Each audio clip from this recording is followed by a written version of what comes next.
16 दिसंबर पाकिस्तान की तारीख का स्याह तरीन दिन है। एक तो 16 दिसंबर 1971 को मशरक़ी पाकिस्तान पाकिस्तान से अलग हो गया, और दूसरा 16 दिसंबर 2014 को सानिया APS का वाक़या हो गया। मशरक़ी पाकिस्तान की बात करें तो पाकिस्तान को दो लख्त कर दिया गया।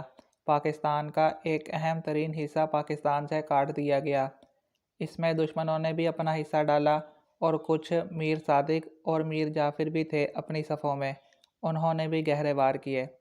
मरहूम तारिक अज़ीज़ जो अल्लाह ताला की रहमत में जा चुके हैं, उस वक़्त उन्होंने रेडियो पाकिस्तान पर ऐलान किया था और कहा था, मुकामी कमांडरों के ताअवुन से हिंदुस्तानी फ़ौज मशरक़ी पाकिस्तान में दाखिल हो चुकी है। हर तरफ अफरा तफरी मच गई। अदाद शुमार के मुताबिक उस वक़्त मशरक़ी पाकिस्तान में 34,000 बहादुर सिपाही तैनात थे, जिन्होंने भरपूर मुकाबला किया लेकिन नाकाम हुए। Father of Pakistan nuclear programme doctor Abdul Qadeer Khan जब वो बिस्तरे मर्ग पर थे तो उन्होंने अपने आखिरी तहरीरी नोट में लिखा था, वो कभी भी दिसंबर 1971 को न भुला सके।